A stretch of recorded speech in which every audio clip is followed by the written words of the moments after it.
Donc, je suis le professeur Ftahi Nordin du département de physique de la faculté des sciences de Rabat, Université Mohammed V.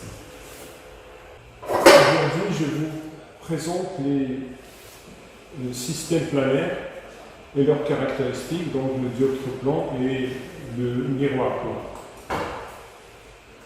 Dans le premier exercice, on va s'intéresser à une pièce de monnaie qui est située au fond d'une piscine de profondeur H0 égale 3 mètres.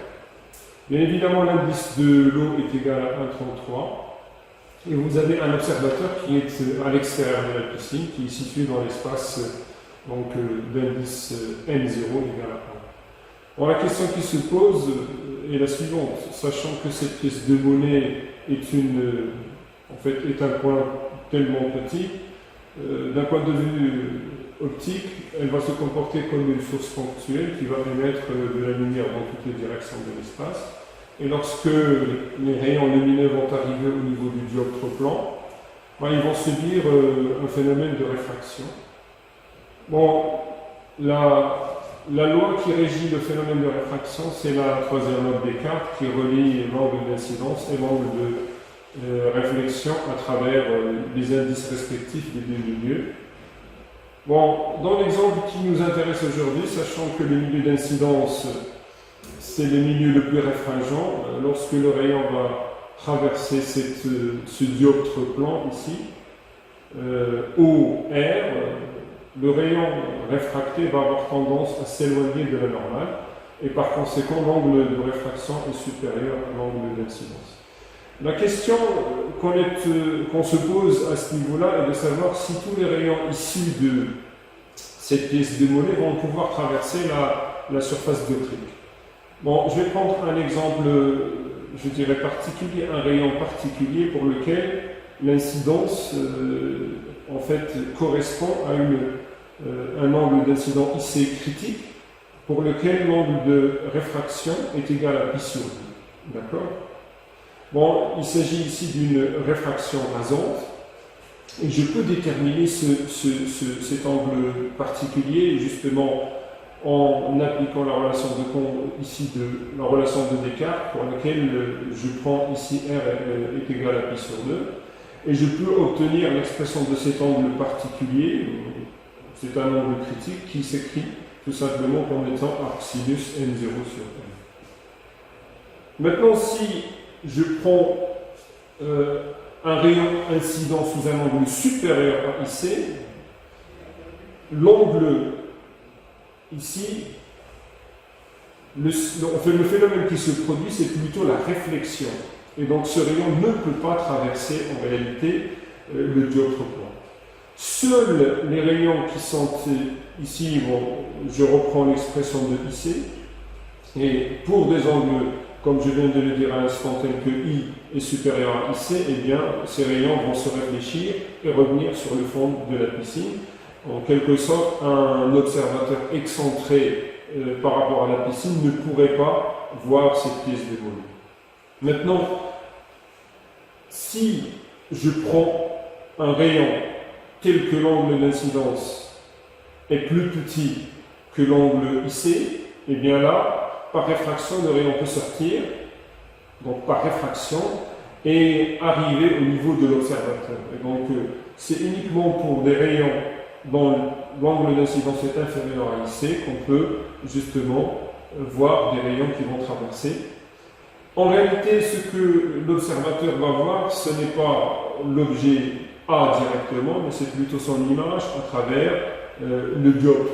Cette image, je peux la construire assez facilement. Alors, dans un premier temps, je construis ce qu'on appelle la projection orthogonale de A, de l'objet A sur le dioptre, en traçant justement cette droite AS, que je note S. Et si je trace le prolongement du rayon réfracté, son intersection avec cette droite AS se situe au niveau du plan A', et A' est tout simplement l'image de A à travers justement le système dioptrique plan qui est justement cette surface plane qui sépare l'eau de l'air. Et je peux assez facilement déterminer cette position en utilisant tout simplement la relation de conjugaison d'un isoprotoplan, d'accord, qui s'écrit de façon simple. Donc j'ai M0 SA', donc je détermine la position de A par rapport à la projection orthogonale S qui est égale à M sur SA.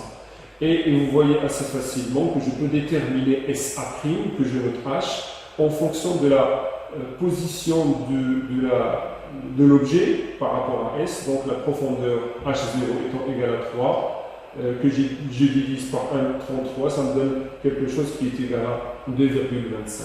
Et donc, en réalité, la pièce semble être à 2,25 mètres de la surface, alors qu'elle repose au fond de la piscine à 3 mètres. Donc voilà en fait, l'exercice 1. Bon, je passe à un exercice qui est similaire, mais cette fois-ci, j'ai un vase dont le fond est horizontal, contenant 3 couches, cette fois-ci, de liquide non miscible. Non miscible, c'est-à-dire qu'ils ne se mélangent pas. Et donc, chaque couche, comme indiqué sur le schéma que vous avez ici, est caractérisée par un indice, donc M1, M2, M3, et une épaisseur particulière, donc E1, E2, E3.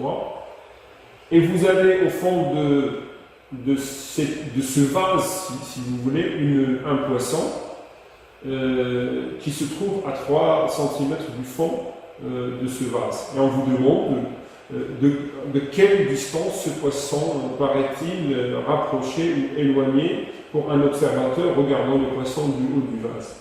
En réalité, on va procéder de la même manière que dans l'exercice précédent, c'est-à-dire qu'on doit essayer de déterminer l'image du poisson, donc, qui est l'objet P, à travers ce système qui est en réalité une association de 3 sous-systèmes,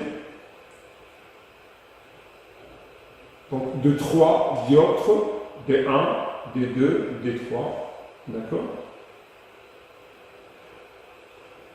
Et je peux construire l'image du poisson à travers le premier dioptre, tout simplement, que je vais noter P1. Et cette image, P1 va jouer le rôle d'un objet par rapport au dioptre D2. Et j'obtiens son image, donc le P1 va jouer le rôle d'un objet par rapport au deuxième dioptre. Et je vais obtenir une image intermédiaire P2 qui va à son tour jouer le rôle de l'objet par rapport au troisième dioptre D3. Et finalement, j'obtiens l'image finale que je peux voir effectivement comme étant l'image de P2 à travers D3, mais également comme étant l'image de P à travers tout le système optique qui nous intéresse aujourd'hui. Donc, bon, pour répondre à la question posée, il suffit simplement de chercher la position de P3 après la réfraction à travers les 3 dioptres plans. Bon, je commence ici, je reprends tout simplement les projections orthogonales H1, H2, H3 de l'objet P respectivement sur les dioptres D1, D2, D3. J'applique la relation de conjugaison pour le dioptre D1, donc elle s'exprime, vous regardez ici. Bon, je l'exprime en fonction de H1, donc ici j'ai les indices respectifs et je peux l'écrire assez facilement sous cette forme-là. Bon, pour la deuxième équation, elle est relative au dioptre D2. Et donc ici, de la même façon, je viens appliquer la relation de conjugaison à ce niveau-là et je retrouve cette équation, donc développée par rapport à H2, cette fois-ci. L'objet, c'est bien évidemment P1 et l'image, c'est P2. Donc je reprends ici une deuxième fois parce que j'en aurai besoin pour le développement mathématique. Et finalement, ici pour le dioptre D3, la relation de conjugaison, c'est cette relation qui va relier P3 à P2 à travers les indices respectifs. L'indice extérieur, c'est l'air, c'est pourquoi j'ai ici 1. Bon, je développe grâce à la relation de Schall cette expression, et donc j'ai H3P2 qui est égal à H3H2 plus H2P2, d'accord? Et vous voyez que ce terme que vous avez ici, le H2P2 sur N3, c'est tout simplement H2P1 sur N2 que je remplace ici. Bon, en quelque sorte, je veux me débarrasser de cette image intermédiaire P2. Et je vais faire la même chose, en fait, je vais essayer de me débarrasser de P1 également, en écrivant H de P1 sous la forme H de H1 plus H1 P1, d'accord? Et finalement, j'obtiens une expression de H3 P1, c'est-à-dire la position de l'image P3 en fonction de la position de l'objet P, d'accord? En fait, la question qui est posée au cours de cet exercice, c'est quelle est la distance entre la position de l'objet et la position de l'image. Pour ce faire, c'est très simple, je rajoute ici le terme P3H3 au terme H3, ici P3, pour obtenir PP3, et donc je le rajoute ici, et finalement, en utilisant les expressions de chaque terme ici et les valeurs numériques, j'ai PH3 qui est égal à 36 cm, H1P qui est égal à moins 12 cm. À ce niveau-là, il faut faire attention, nous manipulons des valeurs algébriques, donc il faut faire attention aussi. Et quand j'applique justement au niveau de l'application numérique, je trouve que la distance entre P et P3 est égale à 11,8 cm. Et c'est justement, c'est exactement la même chose que nous avons remarqué lors de l'exercice précédent, c'est-à-dire que le poisson va paraître plus proche de la surface que la réalité, parce que ce que l'observateur de l'extérieur voit, c'est plutôt l'image P3, et on n'a pas accès directement à l'objet P. Donc voilà. Moi je passe à l'exercice numéro 3, dans lequel j'ai un prisme en verre qui est rectangle en A, ayant un indice de réfraction L, bien sûr supérieur à 1. Les deux faces orthogonales ici de ce prisme, donc A, B et BC, sont rendues réfléchissantes grâce à une fine couche métallique. Et vous avez un objet lumineux qui va émettre un rayon vers la face ici, la face AC, sous un angle d'incidence I. Bon, ce rayon va subir dans un premier temps, bien sûr, ici une réfraction, puis une réflexion au niveau du miroir BC. Et bon, après, il va subir une deuxième réflexion au niveau de la face réfléchissante AB, et il va quitter le prisme à travers justement le dioptre AC. Et là, on voudrait justement déterminer comment ce rayon va traverser ce système. Bon, on va tracer le schéma optique quelque part de ce rayon. Bon, dans un premier temps, je trace au niveau de l'interface AC, c'est-à-dire au niveau du point I, je trace la normale et je détermine assez facilement l'angle de réfraction, qui est bien évidemment dans ce cas plus petit que l'angle d'incidence, parce que le rayon arrive d'un milieu d'incidence moins réfringent, alors qu'il arrive dans un milieu plus réfringent d'indice supérieur. Donc l'angle de réfraction est plus petit que l'angle d'incidence. Maintenant, pour le rayon qui va se réfléchir au niveau du point J sur le miroir BC, bon, je trace également la normale, je détermine l'angle d'incidence, l'angle de réflexion est rigoureusement identique à l'angle d'incidence. Bon, de la même façon, quand j'arrive sur la face réfléchissante AB, sur le miroir AB au niveau du point K, je trace la normale au miroir en K, et je peux déterminer l'angle de réfraction plutôt ici l'angle de réflexion sans difficulté, c'est bêta ici.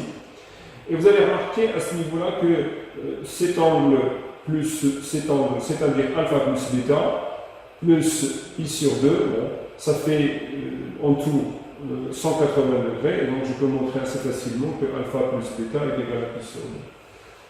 Donc, lorsque le rayon arrive en L, nous allons remarquer que justement, l'angle d'incidence à ce niveau-là est rigoureusement identique à l'angle de réfraction, c'est-à-dire R, et par conséquent, lorsque le rayon va sortir à travers le système, il va sortir avec un angle ici de réfraction qui est rigoureusement identique à l'angle d'incidence initiale. D'accord? Maintenant, pour déterminer ce qu'on appelle la déviation, moi je vais orienter le sens positif dans le sens des aiguilles d'une montre, et je vais déterminer progressivement les déviations du faisceau, plutôt du rayon incident. D1, dans un premier temps, au niveau du point I, c'est la déviation du rayon que je peux exprimer très facilement en fonction des angles d'incidence et de réfraction. Effectivement, c'est I moins R. Bon, au niveau de J, vous voyez très bien que cette fois-ci, cette déviation, c'est tout simplement l'angle pi moins 2 alpha. D'accord? Je fais la même chose au niveau du point K. Ma déviation, c'est pi, cette fois-ci moins 2 bêta. Et au niveau de l'interface AC, c'est-à-dire au niveau du point L, j'ai ma déviation qui est cette fois-ci égale à I moins R. Bon, il est à noter que pour D1, la déviation est donc dans le sens opposé du choix que nous avons établi au départ, arbitrairement bien sûr, alors que D4, D2 et D3, d'accord, c'est des déviations qui sont positives, ce qui fait que la déviation totale s'exprime tout simplement en fonction de D1, D2, D3 sous cette forme-là. Et le signement que vous avez ici s'explique par le fait que cette déviation se fait dans le sens opposé du sens positif choisi initialement. Et si je fais cette somme, ben justement, si vous voyez très bien ici, ce terme et ce terme vont se simplifier. G pi plus pi, ça donne 2 pi. Et 2 alpha plus 2 bêta, ben ça fait pi. Donc 2 pi moins pi, ça me donne justement d qui est égal à pi. C'est quelque chose que nous avons déjà remarqué lorsque nous avons fait le schéma du chemin optique du rayon depuis l'entrée jusqu'à sa sortie. Donc le rayon quitte le prisme parallèlement au rayon incident. Maintenant, on vous demande de déterminer sur le schéma la position de l'image au prime de l'objet à travers le prisme. Donc, je voudrais déterminer l'image. Successivement, O va donner une image, en fait plutôt par rapport au dioptre, O1 c'est l'image de O. D'accord? Cette image que je voulais redonner d'un objet par rapport au miroir, eh bien, j'obtiens une image intermédiaire O2 qui va à son tour jouer le rôle d'un objet par rapport au miroir AB. J'obtiens une image intermédiaire O3 qui va jouer le rôle d'un objet par rapport au dioptre AC. Finalement, j'obtiens une image finale au prix. D'accord? Et comment je peux construire ça? Bon, pour ce qui est de la première image O1, eh bien, je trace la droite O et en fait perpendiculairement à la face AC, donc la face dioptrique AC. Et si je trace le support du rayon réfracté, l'intersection avec cette droite va me donner O1, et O1 c'est tout simplement l'image de O à travers ce dioptre.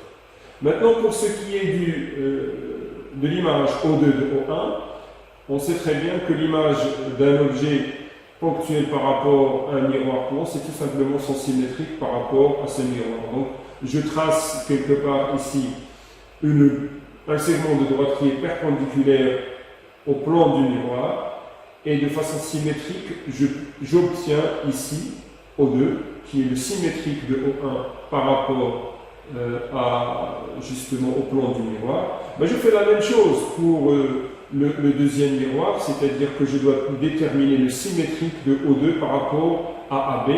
Bon, j'obtiens O3, donc voilà, je construis successivement les trois images.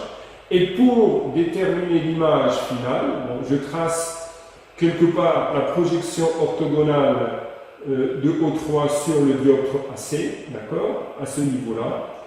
Et je fais pareil, je trace le support, le prolongement du rayon réfracté qui émerge de mon prisme. L'intersection se fait au niveau du point O', d'accord? Et donc O', c'est tout simplement l'image de O3 à travers le dioptre AC, d'accord? Cette fois-ci, N1, d'accord? Donc je sors du verre pour aller dans l'air, et je peux voir également ce O' comme étant l'image de O à travers tout le système optique que nous avons étudié. Donc voilà.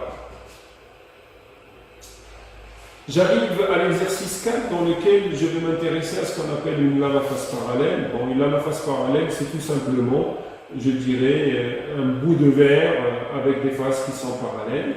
Et on voudrait ici tout simplement tracer la marche d'un rayon lumineux faiblement incliné par rapport à l'axe optique de ce système. Bon, ici, ce système est tout simplement l'association de deux dioptres D1 et D2. Bon, à travers le dioptre D1, l'image de A, c'est A1, qui va jouer le rôle d'un objet par rapport au deuxième dioptre, et l'image finale, c'est A'. Et donc, je peux ici envoyer un rayon lumineux qui va subir à ce niveau-là une réfraction. Bien sûr, l'angle de réfraction est plus petit que l'angle d'incidence, parce que je passe d'un milieu moins réfringent vers un milieu plus réfringent. Et lorsque j'arrive au niveau du dioptre D2, je m'aperçois que l'angle d'incidence, ici, c'est petit r qui est rigoureusement le même, exactement l'angle de réfraction que j'ai là. Et par conséquent, lorsque le rayon va sortir sous un angle de réfraction qui est exactement égal à l'angle d'incidence initial. D'accord? Pour déterminer je dirais, les images ici de façon géométrique, il suffit simplement de tracer les prolongements des rayons à chaque fois qui sont réfractés. Bon, pour le premier rayon, quand je le trace, j'obtiens une intersection qui se fait à ce niveau-là, et donc ce point que vous avez ici avec l'axe optique, bon, c'est tout simplement l'image de A à travers le premier dioptre que vous avez là. Et je fais la même chose par rapport au deuxième rayon réfracté. Donc ici, l'intersection se fait au niveau de A', d'accord? Et pour déterminer en fait la position de ce A', je vais appliquer les relations de conjugaison ici et là. Bon, la première relation de conjugaison s'écrit de façon très simple, c'est tout simplement par rapport justement à la projection orthogonale S1 sur le premier dioptre de l'objet A. Eh bien, ça s'écrit tout simplement S1A qui est égal à S1A1 sur N, d'accord? Pour le deuxième dioptre, j'exprime de la même façon, cette fois-ci, en fonction de S2, qui est la projection orthogonale, en fait, si vous voulez, de l'objet A1 ou même de l'objet A sur le dioptre D2. Et donc, vous voyez très bien que ici, je vais essayer de me débarrasser de cette image intermédiaire A1 en utilisant ce qu'on appelle les relations de Chasles. Donc, j'écris S2A1 sous la forme S2S1 plus S1A1 sur N. Et à ce niveau-là, je vais ici exprimer S1A1 sur N en fonction, justement, de S1A, d'accord, que je retrouve ici. Et finalement, qu'est-ce que j'obtiens? Si je m'intéresse à la distance entre A et A', il suffit simplement de rajouter ici A S1, c'est-à-dire la position de l'objet par rapport à S1 que je connais, et j'obtiens finalement quelque chose qui va s'écrire sous cette forme-là. Et donc, ici, cette distance va s'exprimer de cette façon, et vous voyez très bien que A S1 et SA1 vont se simplifier, et ce qui va me rester, c'est uniquement S1, S2, S2, S1 sur N, en introduisant, je dirais, la quantité positive E, qui est tout simplement S1, plutôt S2, S1, eh bien, je vais en fait arriver à la conclusion que la distance A', c'est tout simplement E, facteur de 1 sur 1 moins N. D'accord? Donc j'ai déterminé la position, ou plutôt la distance algébrique entre l'objet et l'image finale.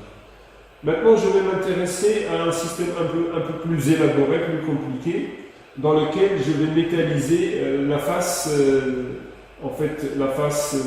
la deuxième face de la lame parallèle, de la lame à face parallèle. Au lieu d'avoir un dioptre D2, j'ai un miroir cette fois-ci. Et donc, dans ces conditions-là, j'ai un système un peu plus compliqué dans le sens où le système en question, je vais vous montrer ici assez rapidement le schéma, d'accord? J'ai un schéma, j'ai ici une face qui est totalement réfléchissante Et je peux montrer assez facilement ici que ce système est équivalent à l'association de trois sous-systèmes. Donc un dioptre S1, donc R vert, un miroir totalement réfléchissant, et finalement j'ai ici le rayon lorsqu'il va se réfléchir, il va sortir à travers le dioptre cette fois-ci, N, donc le vert, pour aller dans l'air.